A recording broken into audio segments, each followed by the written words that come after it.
കോഴിക്കോട്ട് ഒരു സ്മാരകശില കൂടി അടർന്നു വീണിരിക്കുകയാണ്. സ്വകാര്യ ആശുപത്രികളിൽ എക്കാലത്തും കോഴിക്കോട്ടുകാരും അയൽക്കാരുമെല്ലാം ഏറ്റവും കൂടുതൽ ആശ്രയിച്ചു പോന്നിരുന്ന അശോക ആശുപത്രിയും ഇല്ലാതായി. അശോക ആശുപത്രിയുടെ എല്ലാ കല്ലും മണ്ണും എല്ലാം മാന്തി തുടങ്ങി.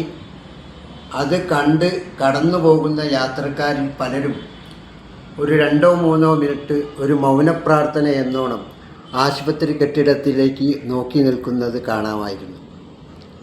ഞാനിവിടെ പറയുന്നത് ആശുപത്രിയുടെ ഒരു പഴയ കഥയാണ് ഞാനിവിടെ പറയുന്നത്. അതായത് ആശുപത്രിയുടെ നിർമ്മാണം നടത്തിയത് 1930-ലാണ്. ആ ആശുപത്രിയുടെ സ്ഥാപകൻ doctor VI Raman MRCS LRCP-LM ഇത്രയും ഡിഗ്രിയുള്ള ഒരു മനുഷ്യനായിരുന്നു ഈ VI Raman. Doctor VI Raman സ്ഥാപിച്ച അശോക ആശുപത്രികളോ അത്രയും പേരെടുത്ത മറ്റൊരു ആശുപത്രി കോഴിക്കോട് ജില്ലയിൽ ഉണ്ടായിരുന്നില്ല. 1932-ൽ അശോക ആശുപത്രിയുടെ 2ാം ജന്മദിനം ആഘോഷിച്ചതിൻ്റെ ഒരു വാർത്തയാണ് ഞാനിന്ന് ഇവിടെ കാണിക്കുന്നത്. മാതൃഭൂമി ആഴ്ചപ്പതിപ്പിൽ കേരള വാർത്തകൾ എന്ന പംക്തിയിലാണ് ഈ വാർത്ത വന്നിട്ടുള്ളത്.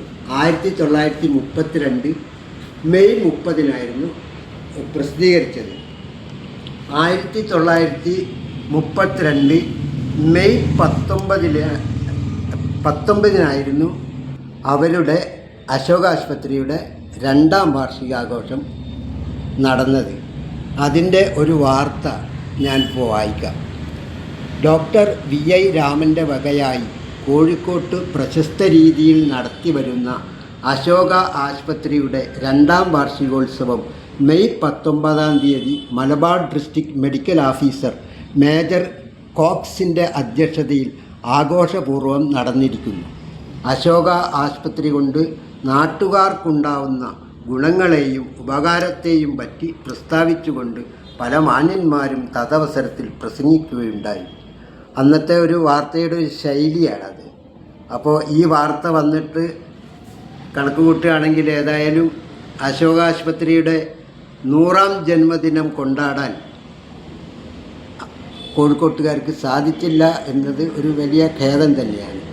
മാത്രമല്ല, അവിടെ എൻ്റെ കുടുംബത്തിൽ നിന്ന് തന്നെ ഒരുവിധം എല്ലാ കുട്ടികളും വളർന്നതും അവരുടെ പ്രസവം നടന്നതും ഒക്കെ അശോക ആശുപത്രിയിൽ തന്നെയായിരുന്നു. അശോക ആശുപത്രിയോളം സുരക്ഷിതം സ്ത്രീകൾക്ക് അക്കാലത്തെ ഉണ്ടായിരുന്നു.